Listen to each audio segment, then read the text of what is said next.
下一轮切磋者，黑烟军三统领杨浩对战丹会冠军萧炎。久闻萧炎先生大名，不知今日可否赐教？听得此话，萧炎顿感被人摆了一刀。对方既然用如此下作的手段逼自己出手，若自己不出手，大庭广众下倒显得自己畏畏缩缩；若自己输了的话，那他们便可以此为借口拆散他与薰儿。此刻萧炎面色阴沉，不过也好，若能杀鸡儆猴，也省得后面更多的麻烦。语罢，萧炎猛地转头望向那已落在石台上的青衣男子。见状，青衣男子一笑，脸上却没有丝毫畏惧之色，因为他处于5星斗尊巅峰，而萧炎却是比自己低上一些的5星斗尊。萧炎面色平静，他虽是5星斗尊，但加上功法以及异火，即便是碰上7星甚至8星，他也完全不惧。既然三统领执意如此，那在下奉陪便是。语落，萧炎一闪便落在杨浩对面。下一刻，杨浩凌厉爪锋便对着萧炎狠狠抓来。本统领倒要瞧瞧你这丹会冠军有何了不得之处。乔的攻击，萧炎拳风舞动，每一次碰撞他都能轻松接下。当当当，杨浩的面色越发凝重，10几个回合下来，后者那副从容的模样令他面子有些挂不住。我便不信了，你这穷小子居然还敢跟本统领拼底蕴。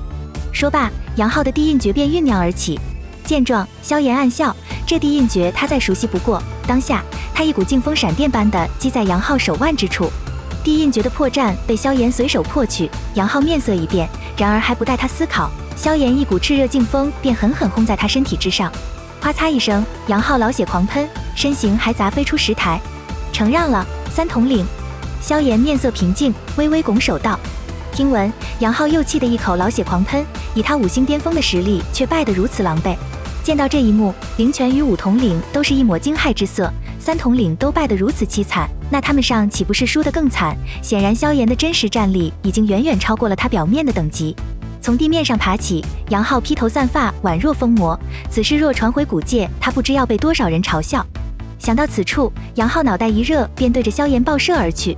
混账东西，我不服！见状，萧炎闪电般的一脚又轰在杨浩胸膛之上。啊！再度遭受重击，杨浩鲜血狂喷，身形再次被砸飞。撑起身子，杨浩气喘如牛。就在他欲再次冲出来时，2统领林朽的冷喝声猛地响起。杨浩，你将古族的脸都丢尽了。语落，杨浩止住身形，眼中还掠过一抹畏惧。不久，2统领林朽又狠狠盯着萧炎道：萧炎，你打得可爽。闻言，萧炎面色依旧平静，这不过是比试切磋而已。听得此话，林朽目光一冷，既然你喜欢切磋，那便由本统领来试试，如何？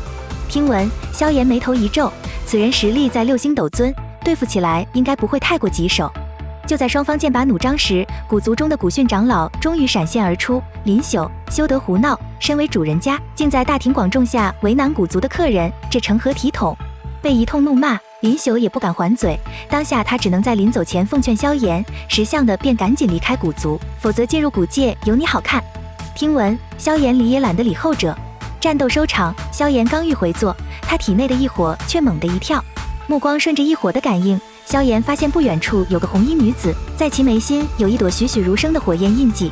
异火，她便是老师所说的炎族之人吗？此时，红衣女子也望了过来，2人对视间，眼瞳中的火芒竟突然隔空对峙而起。轰隆一声，2人中间的空间凭空爆炸而开，火焰爆裂，萧炎一颤，他能感应到对方的异火着实厉害。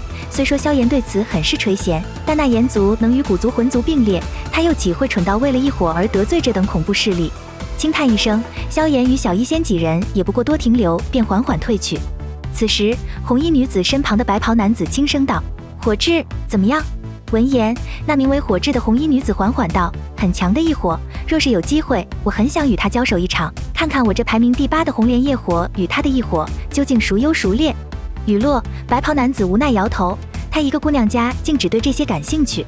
在另一边，萧炎几人走在回巫社的道上，此刻小医仙的表情略显凝重。眼下古族大部分年轻俊杰都对萧炎抱有敌意，而他最担心的是那4大都统，按照他们的潜力是最有可能成为下一任黑燕王的人。要知道，每一任黑燕王的最低要求便是要达到半圣层次。闻言，萧炎也闪过一抹凝重，这4大都统或许真的棘手，但却不足以让他不战便退。突然，在林间小道尽头，3道黑袍身影随意而立，霎时间，一股危险之感在萧炎心头弥漫而起。瞧得萧炎出现，为首的黑袍人笑道：“你便是萧族的那个萧炎吧？”闻言，萧炎感到一抹熟悉之感：“你们是魂殿的人？”听闻，黑袍人阴森一笑：“对于这个名字，我还是比较喜欢听你叫我魂族。”萧炎面色冰冷，他没想到在这里还能撞见魂殿的人。瞧得萧炎这副模样，黑袍人笑道：“抓你的任务不该我来，所以我也不想插手。我到这里只是想看看，当年将我魂族死死压住的萧族，现在落魄成了什么模样。”听得此话，小医仙一声冷喝：“看了的话，那便滚吧！”语落，小医仙拧出一条斗气长鞭，狠狠甩了过去。放肆！黑袍人身旁的2个保镖见状，立马袖袍一挥，2道劲气直接将那斗气长鞭抵御而下。瞧得一言不合就动手的情景，黑袍人轻笑一声：“记住我的名字，我叫魂牙。当年重伤你先祖萧玄，并且导致他陨落的人，便是我的先祖。所以这一次了结你的人，或许也会是我哦。”说罢，3道黑袍人影便缓缓消失而去。望着对方消失，萧炎拳头紧握，那人随身便有2名7星斗尊做保镖，显然他在魂族内也有一些地位。魂牙是吧？那你先祖欠下的债，到时便由你来还吧。不知不觉，3日时间匆匆而过，而今日正是古界大门开启之时。在古族的安排下，萧炎几人与其他受妖势力纷纷来到一处湖泊之上，而后古训长老开始讲解注意事项。进入古界后，请勿四处乱闯。另外，界内有着无数古族移民，还望莫要干扰到他们。说罢，一道通往未知的空间大门便出现在众人的视野中。诸位，请进吧。古训长老一声冷笑后，众人纷纷涌入其中。见状，萧炎几人也紧随而至。然而在前行过程中，负责守卫的2统领林宿却拦住了萧炎的去路。面对拦路，萧炎仿佛没看见一般，肩膀径直与2统领狠狠撞在一起。咔嚓一声，2统领面色一白，脚步还噔噔连退了3步。碰撞胜出，萧炎只是平淡瞥了2统领一眼，而后便径直走向了空间大门。见萧炎这般无视之举，2统领气得咬牙切齿：“萧炎，古界之内自会有人收拾你，我等着你像死狗一样的爬出来。”听闻，萧炎阴森一笑：“2统领，你还是先顾好自己吧。”说罢，萧炎便踏进了空间大门，而2统领此刻却是一丝血迹流淌而出，因为在先前交手时，萧炎将一缕异火侵入了他体内，如今一发作，给他体内造成了不小的破坏。一进入古界，萧炎便感受到比外界浓郁几倍的天地能量。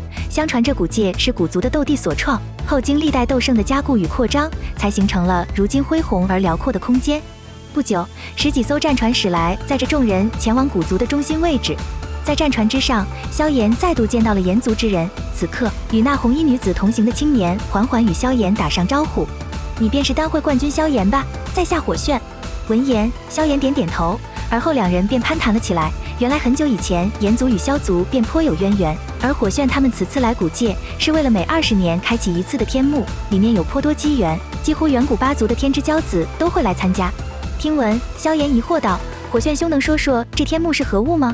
据火炫叙述，天幕是众多强者的墓穴，其中就有萧炎的先祖萧玄之墓。后经过无数岁月的变迁，他们的能量印记化为了他们身前的模样，只要将之击败，便能取得能量印记来提升实力。而且天幕中的5天时间相当外界过去1天，不过每次里面顶多可以待3年，也就是外界的半年。